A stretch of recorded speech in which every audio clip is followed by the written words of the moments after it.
সুপ্রিয় পাঠক, আমি দক্ষমিয়া বুকমার্কের পক্ষ থেকে এই মুহূর্তে আছি অমর একুশে গ্রন্থমেলা 2025-এর মেলা প্রাঙ্গণে। আমার সাথে আছেন বর্তমান সময়ের তরুণ জনপ্রিয় কথা সাহিত্যিক শফিক রিয়ান।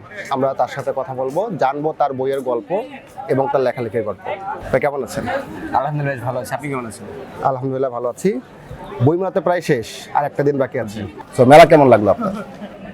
আসলে আমাদের এই বছরের মেলাটা কেমন গণঅভ্যুত্থানের পর আমাদের একটা প্রত্যাশা ছিল যেরকম মেলার বা পাঠক সমাবেশ হবে বা পাঠক পরিমাণ প্রচুর থাকবেন এবং মেলাটা জাঁকপূর্ণ থাকবে, কিন্তু ওইরকমটা হয় নাই। মানে প্রত্যাশা অনুযায়ী আমাদের মেলাটা এরকম হয় নাই। এটা অনেকগুলো রিজন থাকতে পারে। বেশি রিজন যেটা নিরাপত্তার যে ইস্যুটা, প্রচুর পরিমাণ আপনার ছিনতাই ডাকাতি, মানে এই কারণে ফ্যামিলি থেকে বাসা থেকে বেরিয়ে যাচ্ছে না। অনলাইন ভিত্তিক বিক্রিটা হয়তো সম্ভবত বেড়েছে আমার মনে হয়।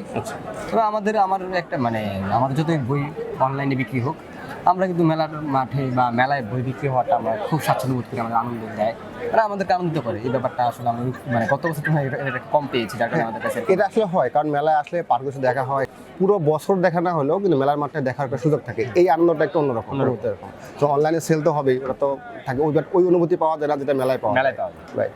আমার হাতে আপনার বই আছে একটা, বিসর্জন। আমি যদি দেখাই পাঠকদেরকে, বিসর্জন প্রচ্ছদটা অনেক চমৎকার। তো এই বইটা নিয়ে একটু জানতে চাই আপনার কাছে, যে বইটা কি নিয়ে লেখা এবং কোন জনরায় লেখা? এটা একটা মেডিকেল লাইফের গল্প। একটা এতিম ছেলে, বাপ মা ছাড়া একটা এতিম ছেলে, সে মেডিকেলে পড়ে, ফার্স্ট বয়, তুখুর মেধাবী। তো পড়াশোনা করতে যেয়ে ধরেন তার টিউশনি খরচ করে তার পড়াশোনা চালানো, মানে খুব একটা ভদ্র ছেলে। সে মেয়েদেরকে এড়িয়ে চলতে পছন্দ করে, ক্লাসের ফার্স্ট বয়।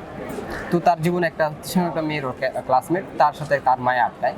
তো তাদের একটা জার্নি শুরু হয়, প্রেম, তাদের জীবন, এই জার্নি শুরু হয়, একসঙ্গে পড়াশোনা, এই বিষয়টা উঠে আসছে এটার মধ্যে আর কি। তাদের কয়েক ঘন্টা পড়াশোনা, তাদের আইটেম কার্ড, কফ, এই বিষয়গুলো আর কি একটু ডিটেল নিয়ে চলে আসছে। এটাকে মেডিকেল লাইফের অন্তর্মূল প্রতিচ্ছবি। মানে মেডিকেল জীবনটা আমরা খুব একটা আমরা সাধারণ মানুষ খুব কম জানি। তাদের সঙ্গে আমরা ইউনিভার্সিটির অনেকগুলো ক্যাটাগরি কীভাবে হয়, কত ঘন্টা পরে আমরা জানি, কিন্তু আমরা মেডিকেলটা আমরা একটু আমরা অজানা থেকে যাই। তো এটার মাঝে এটা পড়লে আর কি মেডিকেলের পুরো বিষয়টা তারা ওঠার চেষ্টা করা হয়েছে।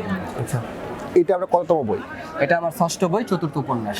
আমার প্রথম বই ছিল উপন্যাস আজ রাতে চাঁদ উঠবে না, দ্বিতীয়তে ছিল মেঘ বিষাদের দিন উপন্যাস, তারপরে এই বছরে একটা বই ছিল কবিতার বই বিধ্বস্ত নক্ষত্র, তারপর 23 সালে আসা একটা কবিতার বই বিশুদ্ধ করে দাও সূর্যাস্ত, আর 24 সালে বইমেলা আসে বিষাদের ছায়া, যেটা ব্যাপক পরিমাণ পাঠক করছেন এবং সবাই এটা অনেক আলোচিত ছিল। আর এবার আসছে বিসর্জন, এটা উপন্যাস। আমি যতটুকু জানি প্রথম বইয়ের রয়্যালিটি আপনি ছেড়ে দিয়েছেন, নিচ্ছেন না, বাট এটা কেন, কোন উদ্দেশ্যে আসলে? না, প্রথম বইটা এটা রিপ্রিন্ট আসছে, এটা যেখানে প্রথম ছিল এখান থেকে নিয়ে আসছে একটা জায়গায় রিপ্রিন্ট আসছে, বই প্রকাশনীতে পাওয়া যাচ্ছে। এটা ছেড়ে দেওয়ার রিজন হলো আমার কাছে মনে হয়, মানে থাকে না আপনার সব লেখা আমার কাছে প্রিয়, থাকে না একটা পরিবার সব সন্তান প্রিয় হয় না, একটা থাকে বেশি প্রিয়। সেটা আমার কাছে মনে হয় আমার উপন্যাসটা আমার অনেক প্রিয়। আমি হয়তো আর এরকম উপন্যাস লিখতে পারবো কিনা জানি না।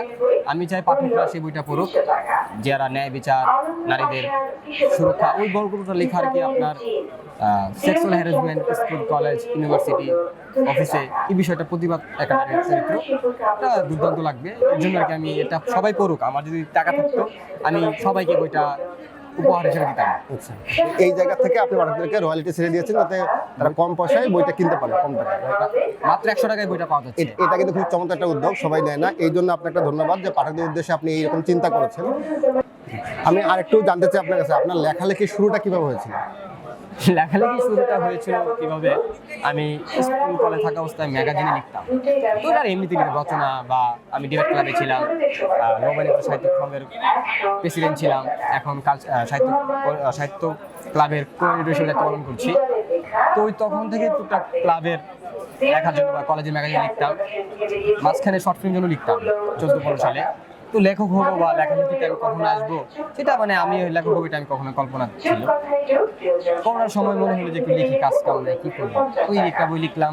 লেখার পরে 2-1 জায়গায় স্যারদের পড়তে দিলাম, তারা বলে যে লেখা হয় কেউ চালিয়ে এইভাবে আর কি আসে আমার অ্যাক্সিডেন্ট যেহেতু লেখালেখি করছেন তো সেক্ষেত্রে আপনি বই পড়েন তো কি ধরনের বই পড়েন আপনি কোন জনরার বই পড়েন আমি সমকালীন সবচেয়ে বেশি আপনি কবিতাও লিখেছেন উপন্যাসও লিখছেন তো সেই জায়গা থেকে আপনি কোন ধরনের জনরা আপনার বেশি পছন্দ আমার সমকালীন উপন্যাস সবচেয়ে বেশি পছন্দ আমি কবিতা খুব কম বুঝি বা কবিতা আমি বুঝি না মনে হয় আগে লিখছি হয়তো সামনে অনেক পর হয়তো বা লিখবো মানে উপন্যাসে আমার পড়া হয় আর সমকালীন সবচেয়ে বেশি থ্রিলার পড়ি না সমকালীনই পড়া এই জন্য লিখে এই জন্য বেশি পড়া হয়।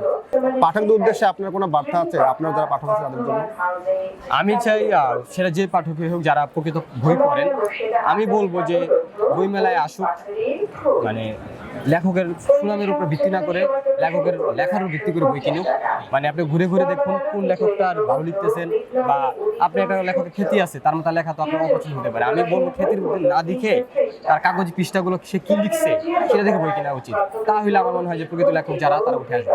আশা করছি আপনার এই বইগুলো পাঠকপ্রিয়তা পাবে সেই শুভকামনা থাকলো এবং আপনাকে অসংখ্য ধন্যবাদ আমাদেরকে সময় দেওয়ার জন্য। আপনাকে অসংখ্য ধন্যবাদ আপনি সময় দেবেন।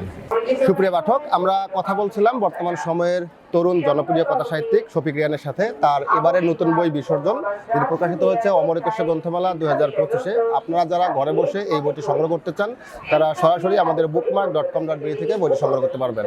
আল্লাহ হাফেজ।